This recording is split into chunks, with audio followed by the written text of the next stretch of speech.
Welcome back. Here's where you left off. Spoilers ahead for chapters 5 through 8 of Expeditionary Force Book 18 Gateway.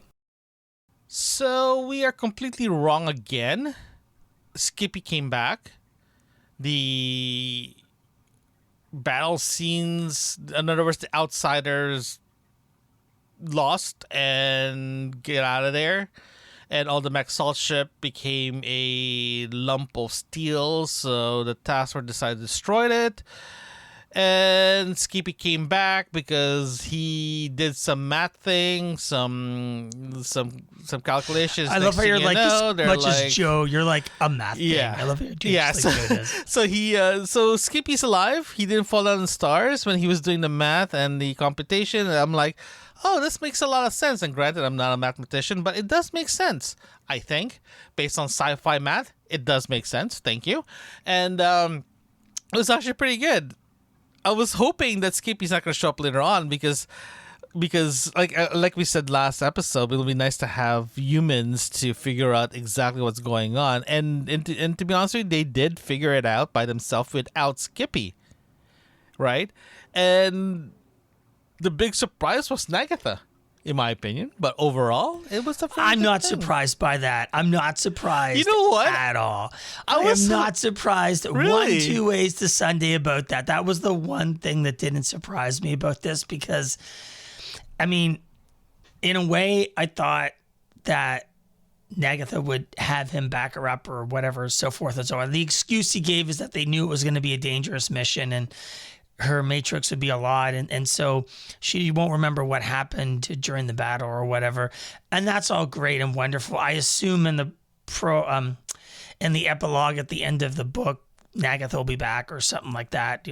They'll probably redo that. I'm pretty sure that'll happen. Do you think so? Yeah, like when Skippy said he made a backup of Nagatha before the fight because they were afraid something's gonna happen, it makes a lot of sense. And for her having a gap between her last upload, her last backup to now, for example, of course she's gonna miss a big chunk of information. That's normal. And for her, even Skippy says that she's not active. She's in a standby mode. That makes a lot of sense too, because you don't want to have an active AI running in the same time because you're gonna create so much data and so much storage issue. It makes a lot of sense just to have her backed up as in backup, right? So for her coming back, potentially it would be nice for her to come back with the same attitude, same everything. But Joe already said that if she does come back, they don't have the right hardware to bring her back properly. They don't have the proper substrate. So the only way she comes back if they ending up stealing another ship that can actually store her information herself into that substrate. So there's a lot of things that they have to consider, but I have this feeling that this is not going to happen, as you said, until the end of the book when she comes back. If she does come back halfway, that's cool, but I'm not holding up for her to come back like right away, right? So I don't believe she's going to come back for this book. I just think she's going to be an epilogue, but I do like that she's not gone. Great character. I'm happy about it. I'm going to tell you though the thing that disappointed me in these chapters. Okay. And that is that I understand that Skippy pulled some BS and sort of lied to everybody and, was not in the star, but I kind of wanted the humans to figure out how to get him out of the star. I thought like that was their moment to figure something out as their growth moment, to be able to do something without him. Now, don't get me wrong. Joe did his thing. He figured out Skippy was an asshole, and that's why he figured it out, and he would never sacrifice himself and blah, blah, blah, all that stuff. I totally get that. I just really wanted that. I was looking forward to that. In fact, I would even been willing to forego having Skippy in the book for several more chapters if that happened. What do you think? Well, they did try to when they thought Skippy was at the star and the sun, they did try several things. They tried to use try to communicate to him. So that's a good try to figure that out. And to be honest, if it does work, it does work. But in the same time, you kind of like remember they never had the opportunity, or they never had a situation that something fell on the star, and they're trying to recover it, right? And for them trying to figure that out, it was great. I'm with you. It's great for the humans to figure out this issue, right? But Skippy being Skippy and Joe being Joe, of course they're gonna figure out how to sort this out without brain power. Right? I wanted to do something monkey brained. I wanted to be like, Joe's like, well, let's just set off an elder weapon and see what happens, like blow up the star or something like that. What's his name? Chandra tried to do that too. Chandra, the engineer, literally says, well, can we use a sentinel to do that? But unfortunately, we can't put the sentinels in here without Skippy. So they're sort of like, they went through the list of ideas. They did go through the list of ideas, and some of the ideas do theoretically make sense, but they don't have the expertise or the ability to follow through with those ideas, right? I just had this in my mind of Joe sitting down in front of the Maxolts, where they're like, "You'll never get Skippy," and he'd be like, "Well, we're monkeys, we do dumb shit," and then he blows up the star, or something like that. Yeah, well, the conversation I had this like. And then have Skippy be like, "Joe, you blew up the damn star." No, that would be good too. But remember when Joe was speaking to the spiders, and the spiders was literally like pulled. He was just literally yelling at Joe, right? And that reminds me of a scene in what happened in the White House with Zelensky. Zelensky wants to say something really, really bad. Joe wants to say something really, really bad to tell him, you know what? Bugger off. F you. You suck. You didn't even bother helping us. You're a miserable bastard, right? I was hoping, and Joe literally said that in his. He was thinking that I could tell him to bugger off, right? But I'm not. But that's the old Bishop. That's the old Joe Bishop. This is General Bishop. So he has to play the politics, and in that moment, Derek, I was like, please say that. Because if you say that, that will literally sum up his relationship with the spiders. But unfortunately, he did it. But he has to be mature about it. I was like, damn it! Why did you not say that?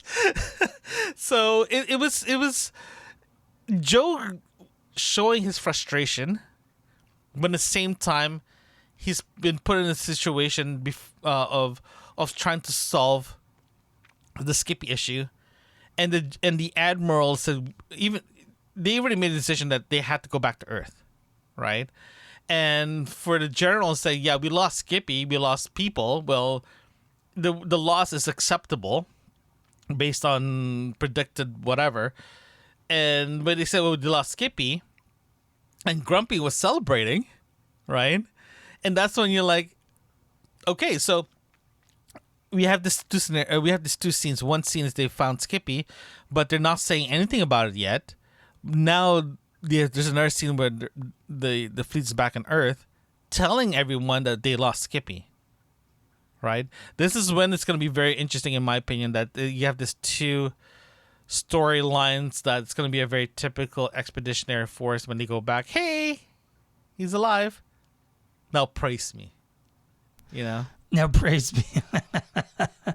Well, I mean, I like the idea of compartmentalization for them to go off and find the spinner and figure that out. I think that's the next process. But the reality is that even for all of the people that, he used an entire fleet to misrepresent so he could get the spinner, get the device to find the spinner. I think that he, it pissed off a lot of people, even the general, even like Dave and all them. They're all kind of like, he used us, right? And it's created this rift between him and the rest of Undeck, and they just don't know what to do about it. He has this. We're sort of back to original Joe, where he feels bad about stuff that he's doing, and he's kind of, people are sort of against him, and he doesn't know exactly what to do with that. Yes. Yeah, you're right. Actually, you do have a good point though, because where we are right now in the book, I felt like that he's second guessing himself. He always second guesses himself in a big situation. Even what's his name? The AI, the ship's AI. The surfer dude, Valkyrie's AI. What's her name? What's his name? Bilby. Bilby, thank you. Bilby. I keep thinking of something else. Bilby literally told Joe that, dude, you are Joe Bishop. You are a filthy monkey. You keep doing this to yourself. Every time something goes wrong, you blame yourself. Why are you blaming yourself? Literally, Bilby sums up what Joe is feeling every time something goes wrong. Right? It's not Sims. It's not anybody else. Bilby literally told him to stop sucking up, stop being, sucker or sucky.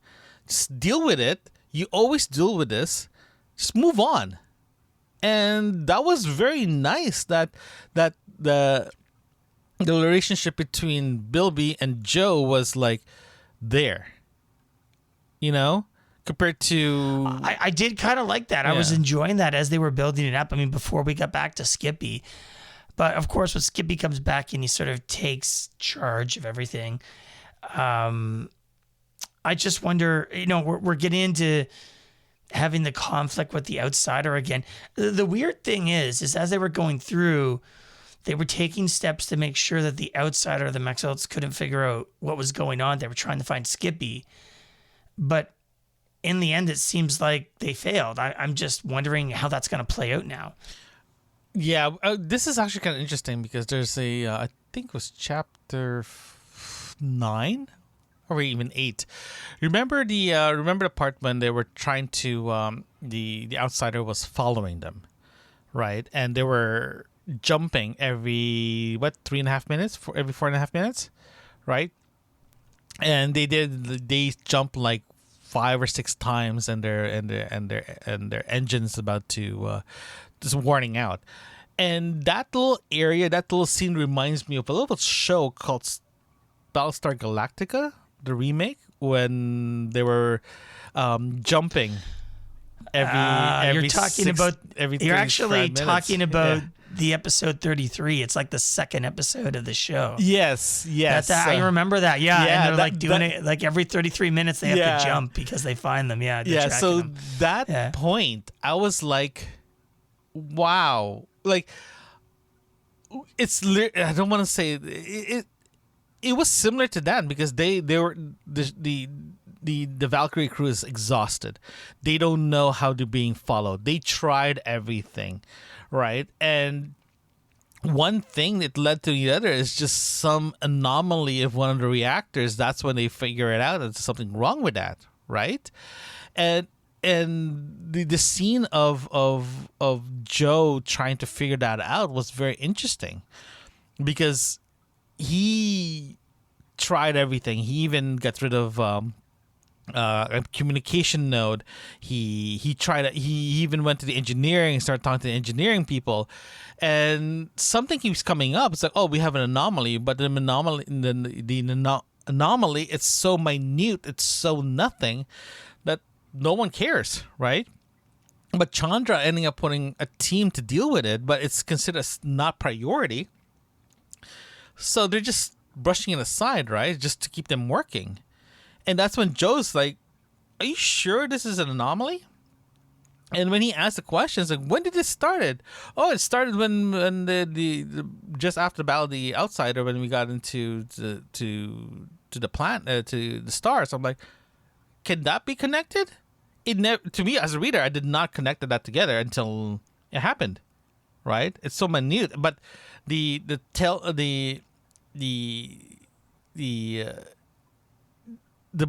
story has already been telling you since the beginning, right? And that scene reminds me of Battlestar Galactica. I'm like, this is pretty well done. Pretty well done, because I didn't know how they're gonna go figure this out, but they did, right? Yeah, I know that's great, and I agree. That's sort of the way that Craig writes his stuff, where it's sort of an anomaly or so forth.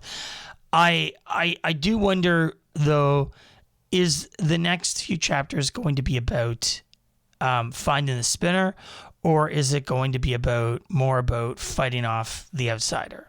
I'm just wondering how that's going to be. Like, I feel like it might be this running fight to get to the spinner first, as the outsider is on their heels, right? Yes, I'm hoping that it will start going into that direction, but at the same time, there's other couple of loose ends that needs to be discussed. One of them is the McSalt, regarding our favorite character, Captain Surrandom, and his little gambling addiction, and at the same time too, you have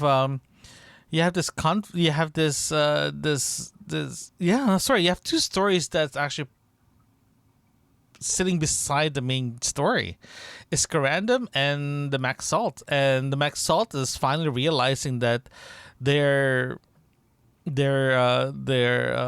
client species is like helping the humans, but we can't really stop him because he's literally showing us the way of how this is actually happening. I think they're catching on now that every single bet that he puts in is a prediction of what the humans are going to do in the future. Did you notice that? Yeah, sort of. I mean, I tend to think that Craig is going to lead us down this road of having Skippy. I wonder. I want. I'm going to rephrase this. I want the humans to sort of figure this out without necessarily having Skippy along for the ride. And maybe that's just because it's the last book and because I want to see some growth there without Skippy. But I think that might take away from the book if that happened. And that's just sort of what I'm projecting on the book here, my own thoughts about it for this book. I think we're being a lot more critical about this book since it is sort of the last one there. But I want to see how Skippy either grows, or I don't want to use the word sacrifice. I do want to see Skippy sacrifice for them a little bit. Usually it's, I'm an asshole and I figured something out that you couldn't figure out, and then they have to catch up with him, which is exactly what happened in the previous chapters. He pushed himself out of the way, out of the star. They had to figure it out. He didn't communicate with them. He was waiting for them to figure it out. You know what I mean? You think there's going to be more of Skippy doing Skippy thing, but he's just going to ignore them to do what he wants to? I don't know. I think that Skippy probably believes that he has to keep quiet about a lot of things to beat the outsider because he's been beat twice by the outsider so far, and it's starting to really annoy him. You know what I mean? Yes, I do. Okay, so your prediction is what again for the next 4 or 5 episodes? Our next episode? I think that we're gonna see Skippy pulling some shit, but not necessarily telling Joe about it. I think he's going to manipulate people more because he's worried about the outsider. I think that's what's going to be happening. So you're predicting more like Skippy's not going to say a single thing. He's going to keep everything in his chest, close to his chest. Yeah, he's going to. Yeah, exactly. Okay, mine is very simple. You're going to hate this, possibly. I think you're going to hate this. My prediction in the next chapters, I think we're reading until 15, I believe. I'm predicting that Joe's going back to Earth, right? The reason why he has to go back to Earth, not Jaguar, but back to Earth, is because he has to deal with Undeck. And that's going to be a very heavy conversation that he needs to have. And they're going to be threatening him to lose his command, blah, blah, blah, blah. I think they already predicted that he's probably going to steal Valkyrie again if he's been removed from his command. Join us next time as we review chapters 9 through 12 of Expeditionary Force Book 18, Gateway. Thank you for joining us today. Don't forget to hit that subscribe button and share a review. We love to hear from you. Send us an email at yourbookmarksinfo@gmail.com. Join us again right here where you left off.